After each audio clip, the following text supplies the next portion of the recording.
É preciso perder para depois se ganhar, e mesmo sem ver, acreditar. É a vida que segue e não espera pela gente. Cada passo que dermos em frente, caminhando sem medo de errar. Renasço a cada momento, meu destino na vida é maior. Bem-vindos ao Deite Onde Vão, um podcast onde nós te ensinamos como o minimalismo pode deixar a sua vida mais leve e funcional. Hoje nós vamos falar sobre traumas e como eles influenciam nos nossos dias atuais. E para isso, nós temos uma convidada muito especial aqui com a gente. Olá, Bruna. Olá, tudo bem, Grazi? Olá. Bruna, fique à vontade para se apresentar, a casa é sua. Quero agradecer por ter aceito o convite. É um prazer ter você aqui com a gente. Eu fico grata com o convite, estou me sentindo lisonjeada de estar aqui. Meu nome é Bruna Bueno, eu sou mentora e psicóloga focada no trauma e atuo com vidas, relacionamentos e negócios. Como que o trauma afeta todas as áreas da vida. Com certeza. Que legal. E conta para nós um pouquinho o que é trauma. Trauma, eu adoro a frase trauma é ordinário da vida. Traumas são eventos que vão acontecer na nossa vida, que fazem parte dela, que podem nos ajudar a desenvolver resiliência, cada vez mais capacidade de lidar com as adversidades, mas podem também gerar em nós traumatização. Então eu acho muito legal a gente poder abrir pensando que traumatização não é trauma. Trauma é o evento, traumatização é o que acontece depois do evento, depois daquilo que nos acontece. O trauma ordinário, a gente precisa dele, ele vai fazer parte. A traumatização, não. A traumatização gera o adoecimento, a traumatização gera o bloqueio, a traumatização gera a pausa, as paralisações. Sim, eu gostaria que você falasse um pouquinho. A gente que trabalha com essa questão emocional, né, com essa questão psicológica, é tudo muito subjetivo. Então, às vezes as pessoas elas não conseguem dimensionar o que está causando o que na vida delas. O objetivo desse episódio de hoje, eu queria que você focasse nisso, é em trazer essa consciência para quem está nos assistindo de o que é, onde nasce, como acontece, quais as consequências de um trauma. Porque, às vezes, a pessoa está com um problema dentro do relacionamento afetivo dela e ela não tem a menor ideia de como aquilo nasceu. Ela tá com um problema físico, que nem a gente estava conversando nos bastidores, e ela não tem ideia que aquilo pode ser consequência de um trauma emocional. E, de repente, um tratamento psicológico, um acompanhamento com um terapeuta, com um psicólogo, vai resolver o problema. Só que ela não consegue associar isso. Por quê? Porque é muito subjetivo, é intangível demais. Então, por exemplo, eu até separei aqui uma listinha das principais causas. Que delícia. Das principais causas, né? Assim, o que pode gerar em nós um trauma emocional. Porque quando a gente fala de trauma, se eu ralar isso daqui, vai gerar um trauma na minha pele visível. Se eu vir e machucar por cima de novo, vai fazer com que aquele machucadinho fique mais profundo, doa mais, demore mais para sarar. E se eu machucar ele novamente pela terceira, quarta, quinta vez? Então, trauma emocional é algo que acontece, na maioria das vezes, com uma certa frequência, né? Com uma certa constância na nossa vida. E dentro desses 5 maiores causadores de trauma que eu separei para a gente conversar hoje, o primeiro deles é a invalidação da criança. Sabe aquela criança que não tem direito de escolher seu corte de cabelo, sua roupa, que tem os sentimentos dela invalidado? Isso é uma bobagem. Você tá chorando por quê? Isso é coisa à toa. Isso não é nada, não. Deixa isso pra lá. Você tá muito fracote. Por que você tá chorando por causa disso? Isso é uma besteira. Então, essa criança vai tendo constantemente os sentimentos dela invalidados ali. E aí, depois, na vida adulta, quais são as consequências disso? Antes de eu entrar na criança, eu gostaria de fazer uma pequena introdução para a gente poder falar desse assunto, porque trauma não é uma coisa só. Então, faz muito sentido o que você está falando. Trauma, de fato, é uma ruptura. A gente vai ter trauma todas as vezes que tem uma ruptura, mas não é todas as vezes que a gente tem uma ruptura que a gente vai ter traumatização. Sim. Então, a invalidação, ela entra no campo da traumatização. Trauma é aquilo que nos acontece. Então, tem algumas condições para que a gente tenha o trauma. Onde ele nasce? Todas as vezes que algo é rápido demais, intenso demais, precoce demais ou vivido em isolamento, a gente vai ter trauma. Então, se a criança não tem corpinho, musculatura, não tem um emocional capaz de dar conta daquilo que ela vai viver dentro do vínculo, vai gerar trauma. A criança, ela não consegue constituir sozinha, ela precisa do espelho dos adultos cuidadores para que ela possa se formar. Então, todo o processo de formação da identidade, da personalidade, ele vai acontecer através dessa relação. Ela precisa ser validada para ela se constituir como ser. Então, a invalidação, dependendo de como ela for feita, né? Se ela é feita através de uma negligência, e a maior parte das invalidações acabam sendo negligentes, ela vai ter uma aniquilação da existência dela. Então, é altamente disruptivo para a criança. Agora, uma criança que ela é invalidada através da violência, ela existe, né? Porque para eu poder violentar alguém, eu tenho que estar enxergando essa pessoa. Não é raro você ver pais reclamarem que chegam do trabalho em casa e a criança sobe até no teto. Para quê? Para ser vista. E às vezes ela consegue ser vista na bronca que ela toma quando ela sobe em cima do sofá.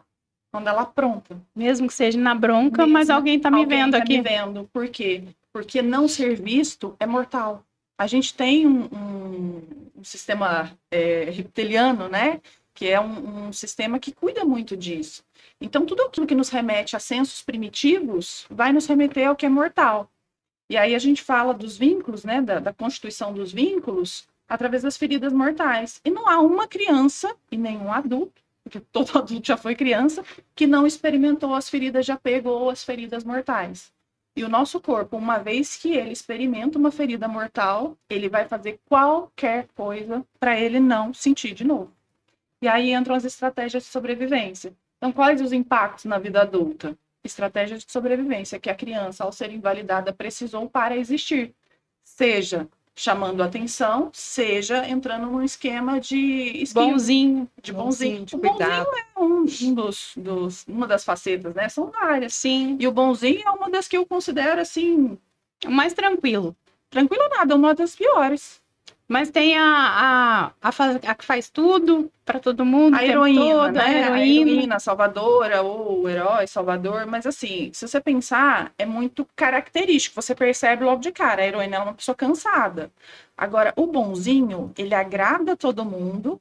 Ele é um sofredor da ferida de abandono, né? De uma ferida mortal de abandono. Sim. Então, ele tem a característica do dependente.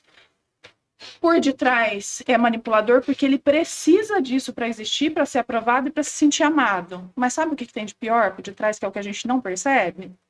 O bonzinho é uma pessoa raivosa. Ela guarda por detrás raivas não vividas porque ela não podia manifestar. O bonzinho é a pessoa que tem medo de manifestar raiva e perder as pessoas. Então, isso vem através de chantagens emocionais, de relações difíceis. E aí, se um bonzinho conhece uma heroína, uma salvadora, pronto, é uma mistura bombástica, porque ele vai sempre demandar muito e vai entregar tudo e mais um pouco. Então, a relação vai ficar tóxica. Com certeza. E completamente desequilibrada. Completamente desequilibrada. E aí, como tomar consciência disso, Bruna? Nossa, estou vivendo esse relacionamento. Vem muito pelo sintoma primeiro, né? Eu atendo muito isso, né? Porque tá muito na minha trilha, que a gente já conversou, acho que a Grazi acaba até me conhecendo muito, e eu tenho feito um trabalho no digital acerca das dependências emocionais e das facetas. Relacionamento, ele é muito claro, o desconforto te mostra que o relacionamento não tá bom. Só que a gente não tem uma sociedade educada para o trauma. As pessoas não sabem que isso nasce de um trauma, que isso é possível de ser reparado. E quando eu falo reparado, quando a gente fala de trauma, é muito importante que a gente tenha um cuidado, porque cura do trauma não é uma cura de inexistência. Não existe botão de delete. As coisas não vão se apagar, mas existe renegociação. Então, a palavra que mais me remete ao trauma, desde que eu comecei a estudar, é esperança. Porque quando eu comecei a estudar trauma, quando eu comecei a fazer psicotrauma, a vida se encheu de esperança. Primeiro eu queria saber como é que saía dali, né? Como é que curava aquilo, como é que eu queria tirar. Mas não tem como. Então você começa a aprender a se relacionar com isso. As pessoas chegam no consultório, porque esse tipo de demanda geralmente é demanda de terapia, não é demanda de mentoria, né? Mentoria é para quem está desenvolvendo, Sim. terapia é para quem está precisando se desenvolver, mas também num processo de cura. As pessoas chegam na terapia exaustas, desacreditadas, desmotivadas, desvalorizadas.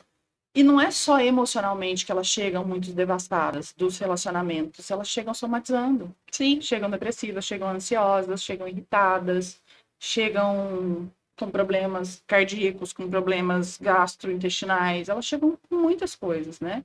Só que elas só enxergam o problema através do sintoma. E elas não sabem o que podem fazer. Então é ali que a gente começa a trabalhar uma psicoeducação, a gente começa a trabalhar recurso, porque não existe renegociação de trauma sem recurso. Recurso não é aquilo que te cura, recurso é aquilo que te ajuda a atravessar. Por quê? Só contextualizar de novo. Se a gente entende que trauma é algo que rompeu, né? Rompeu a pele, a gente precisa ter um continente para suportar um desafio, uma experiência desafiadora. Quando esse continente não é suficiente, ele vai transbordar, ele vai romper. Então tem uma metáfora que eu aprendi com a minha professora que eu gosto de usar muito, que é a do vidro. Quando você olha para um vidro, a gente tende a pensar que o vidro é resistente. Mas se você arremessa uma pedra nele, ele vai se romper. Então, resistência não é resiliência. A gente gravou um episódio sobre isso semana passada. Não vi esse. Não foi ainda. Eu falei exatamente isso. Olha que sintônico. Então, rompeu, né? Então, aquele encontro onde provoca ruptura, a gente está falando de um evento traumático. Cada porçãozinha daquele caco de vidro, imaginando que o vidro é como se fosse nós, né? Estamos integrais e fomos rompidos, carrega uma porçãozinha de vida, carrega um pedacinho de nós. E cada pedacinho desse vai, ao longo da vida, se esforçar para reintegrar. Então, o nosso corpo ele é muito sábio, ele é muito inteligente. Ele faz caminhos, ele sabe fazer caminhos para se reintegrar. E nunca volta a ser a mesma coisa, né? Depois que você passou do trauma, você pode até...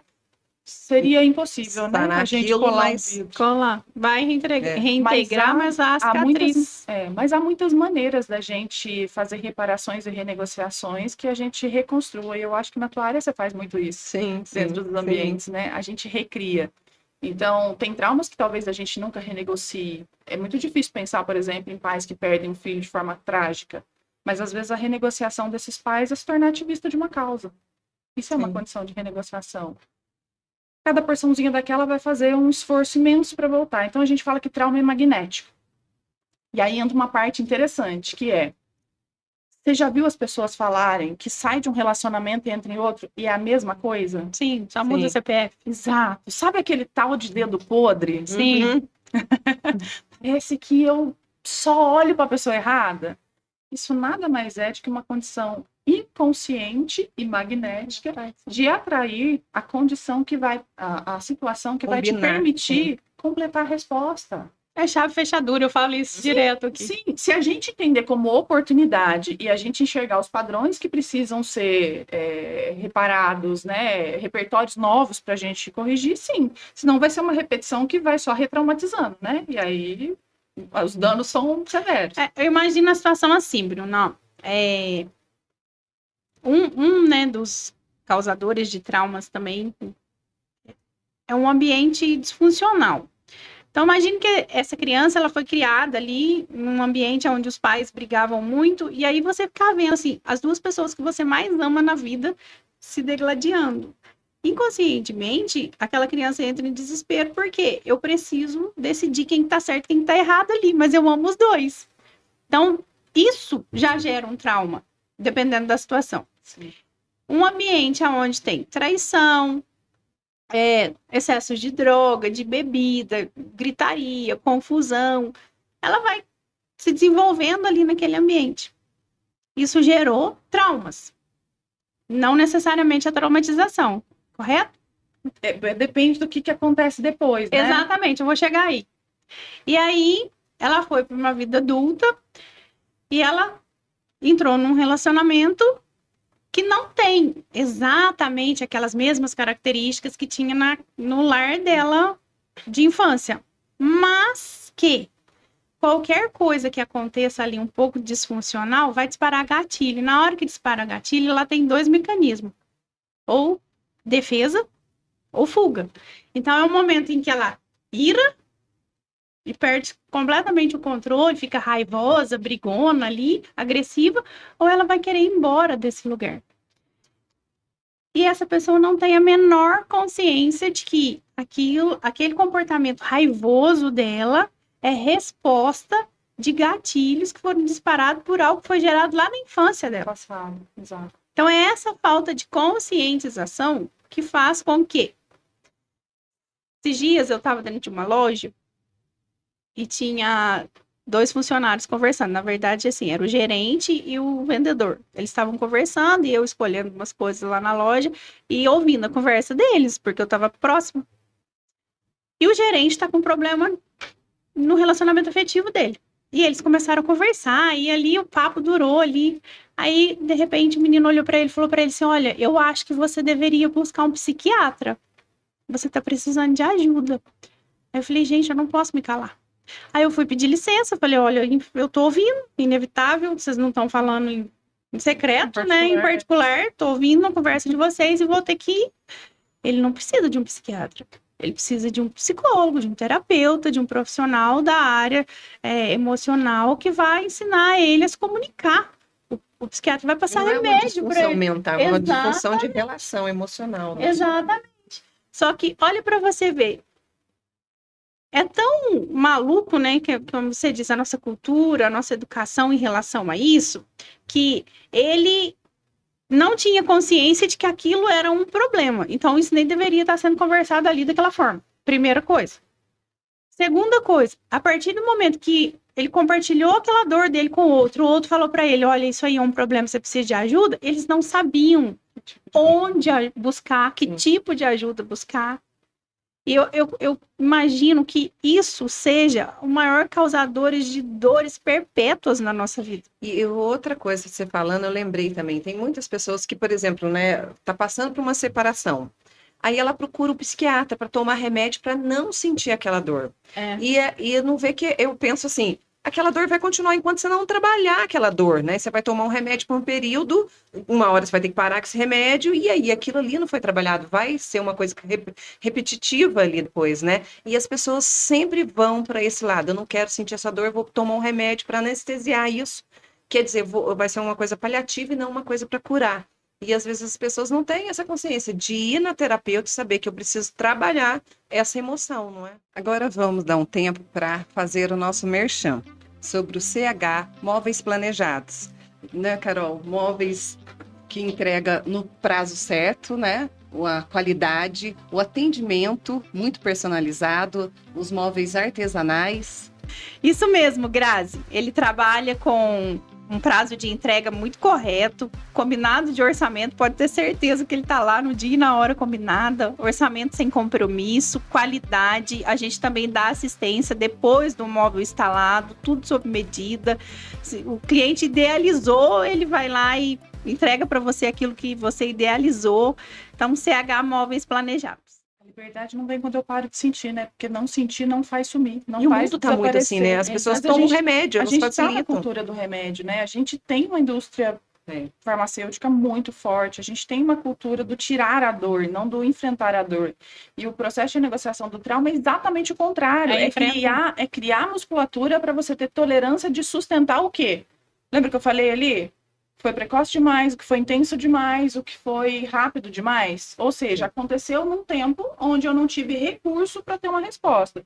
Vocês estão falando e eu estou aqui, sabe? Borbulhando para responder. Por quê?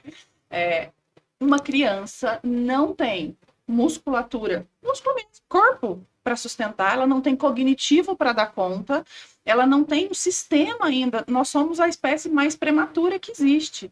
Então, tudo que vocês estão me falando aqui hoje, nós estamos falando de trauma de desenvolvimento. Vocês sabiam que tem 2 tipos de trauma? Sim. Então, trauma de desenvolvimento... Não, Vess?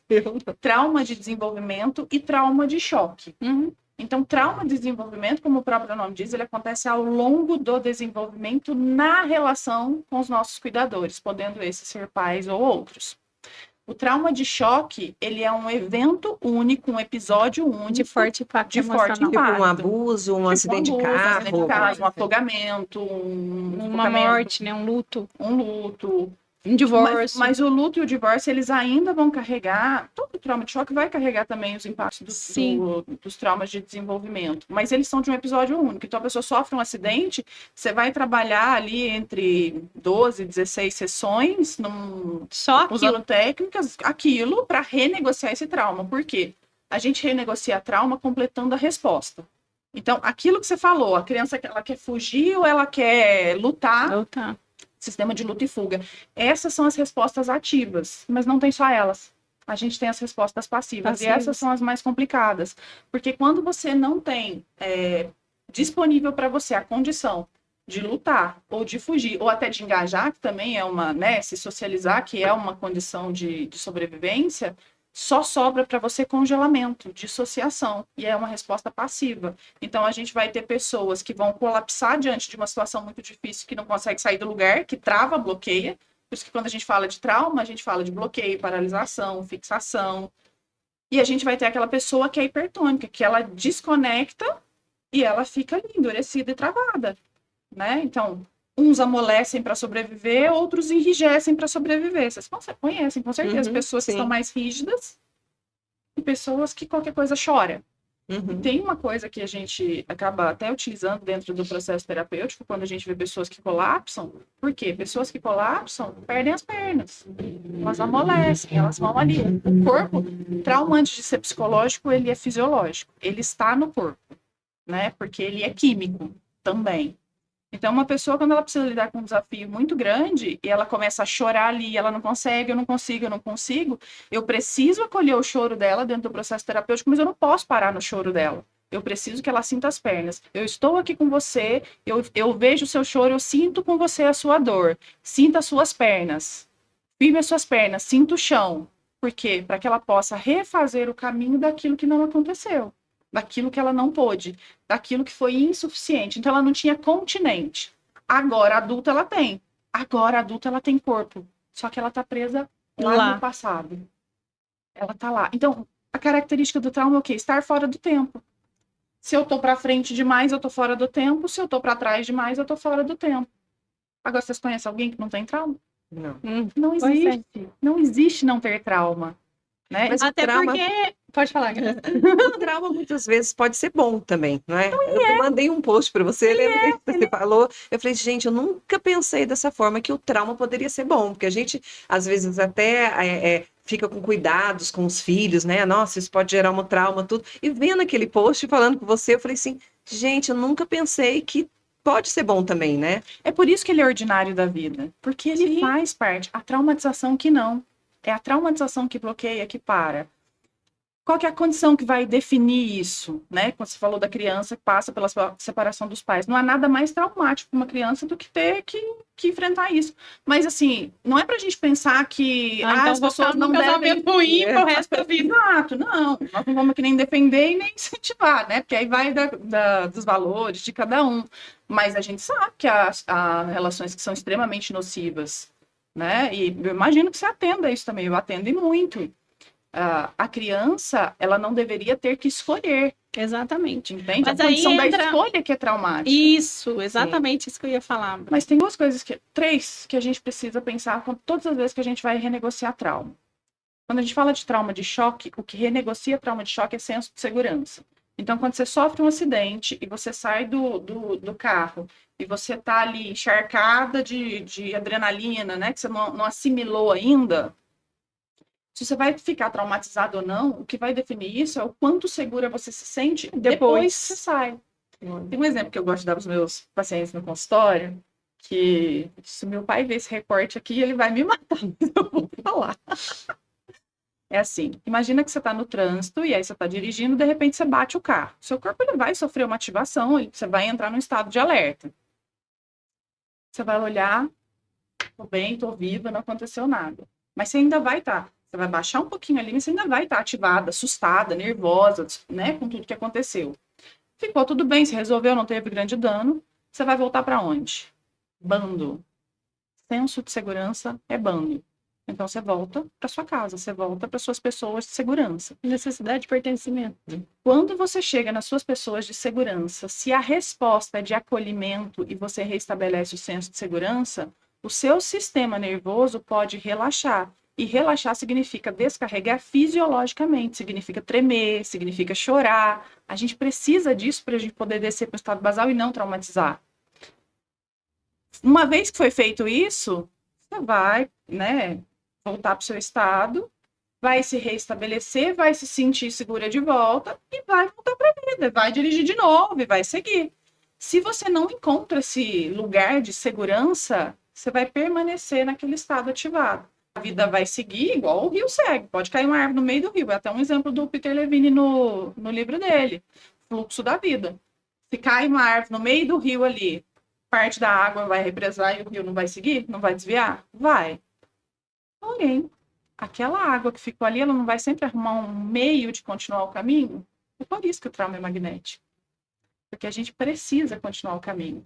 Então, quando ela vem com esse bloqueio lá daquilo que ela viveu para o processo terapêutico, o que a gente vai fazer no processo terapêutico?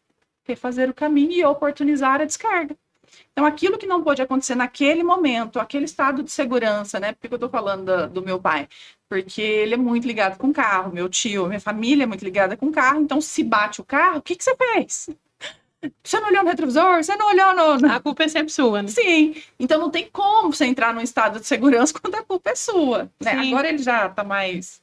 Já entendeu mais as coisas, mas no começo era assim. E eu acompanhei ele na minha infância, ensinando a minha mãe a dirigir. A minha mãe chorava todo dia. E eu me lembro que eu ficava no meinho ali. E aí o dia que ela não chorou, eu falei, mãe, você não vai chorar hoje? Né? Tão difícil que era, porque eles têm grande apego, e eles são muito talentosos com isso. Mas entender isso e poder compartilhar isso com as pessoas que eu vivo fez muita diferença, entende? Então, sem segurança, a gente não reestabelece. Agora, no trauma de desenvolvimento, a renegociação é com compaixão e gentileza. É reestabelecer senso de segurança através da compaixão e da gentileza. Bruna, vamos dar um tempinho que o primeiro bloco tá finalizando e a gente vai continuar no próximo bloco falando sobre trauma, que a conversa está muito bacana e vamos continuar. É preciso perder para depois se ganhar e mesmo sem ver acreditar. É a vida que segue e não espera pela gente. Cada passo que dermos em frente, caminhando sem medo de errar. Se renasço a cada momento, meu destino na vida.